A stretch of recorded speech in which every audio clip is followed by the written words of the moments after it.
Guys, and welcome back to the channel, and my 15th attempt at recording this intro because for some reason I can't speak today. If you're a regular follower of the channel, you'll know that I tend to have an irregular hatred for Rekkles. I don't seem to think very highly of him. And so today we're going to be talking about Fnatic's rumoured roster and the fact that Rekkles is on it. Obviously, we basically know that this should be the roster unless something changes. But I don't have anything behind the scenes that can confirm it, so I'm just going to refer to it as the rumoured roster, just a bit safer, and in case things change. I think it's worth going through the players and what I think about them in at least some form of order. I don't really know too much about... Well, I know a lot about all the players, but I don't really know too much about how they're going to work together, because last year was a bit of a void year for the top three. Razork and Humanoid were not playing to their potential, and Wonder, whilst playing well, still had some very bad games, so it will be a bit contentious. But yeah, I think Rux is the player I feel the most positive about, and that's where we're going to start. I think we're going to start with the most positive and then work our way down. I think Rux is the player I feel most positive about. And this isn't necessarily down to his individual talent, but I think anyone who watched him at Worlds, or watched Fnatic at Worlds, will know that Rux looks so solid, and given that his only real experience had been in ERLs before that, I think it's a really, really positive start. Obviously, we can't take too much away from that, because they would have adapted to fit him in, and maybe they won't so much this year because he's a rookie in the team. And obviously, they've got Rekkles, who's a big ego, playing with him, so they'll probably fit around Rekkles more. But I don't think their styles particularly clashed from what I've seen from Rux in ERLs. He's been goated for Fnatic's Academy for quite a while now, since he joined them. Both when they were Fnatic Rising playing in the NLC, and since they've become Fnatic Queso playing in the Superliga of Spain. Obviously, they haven't had too much success since they've gone to Fnatic TQ, but he's still been a very, very solid support, playing with the likes of Bean and a few others. So despite him replacing one of my favourite supports in Hilly, I still think he's the player I feel the most positive about coming into this year, partially because he's been promoted, and it's like a sign of trusting their academy system.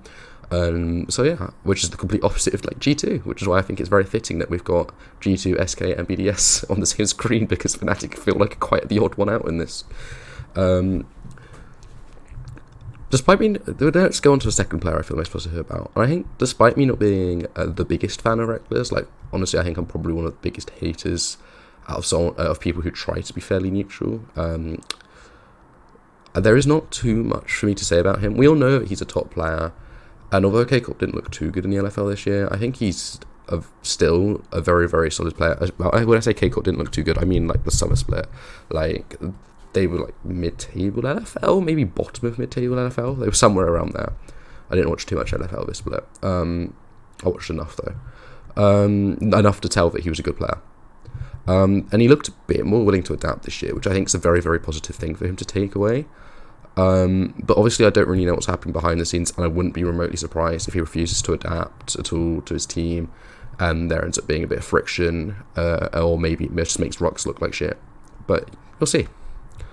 The player I feel the third most positive about then has to be Wonder, I think. I mean, he still shows that he's got insanely go-to mechanics at times, and he's still really dependent on champions like Gragas, thinking about when he gets dived, what 3v1 or 2v1. He looks very, very solid, and probably one of the best top laners in that sort of situation in Europe. Obviously excluding solo queue players. I think he can look a little lost though when Razork ganks him, and in certain team fights, especially ones that take place in the jungle without an objective, he can look a little bit confused. This result might be a bit of a lack of coordination between him, Razork and Humanoid. I feel like, especially with Razork as a player, he didn't have great coordination with his solo laners last year, so it's definitely something that they probably will have improved over this off season. So I think Wonder can still be very, very good, and I don't think he's lacking too much innate understanding or skill.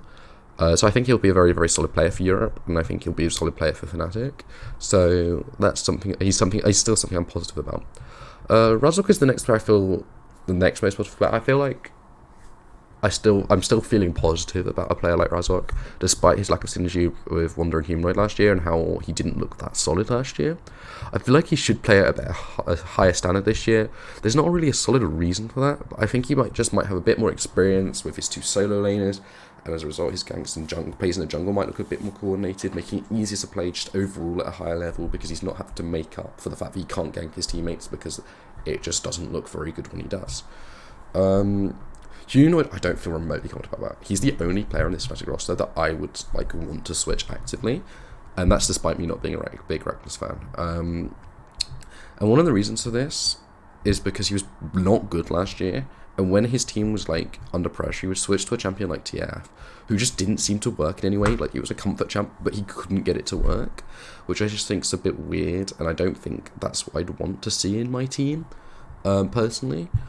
But yeah, I think I still think he can be a solid player, and I think if you take last year as a bit of an off-season, give him the benefit of a doubt of I gave Wanda last year, like, he could still be a very, very good player. So I think this Fnatic roster, in conclusion, has a lot of potential, but I don't know if they'll be able to perform at like a high level at Worlds or MSI because of the issues that they will have, like Rekkles not being able to adapt to fit with his teams, a Humanoid not being very good on form. He's a very good player. He's way better than I could ever be. Razzle, Wanda not necessarily having synergy, Wanda not necessarily always being that solid, but having good pop-off games. So yeah, thank you for watching. If you like the video, feel free to leave a like. The next video will be on why Hans Sammer is the perfect fit for G2. See you then.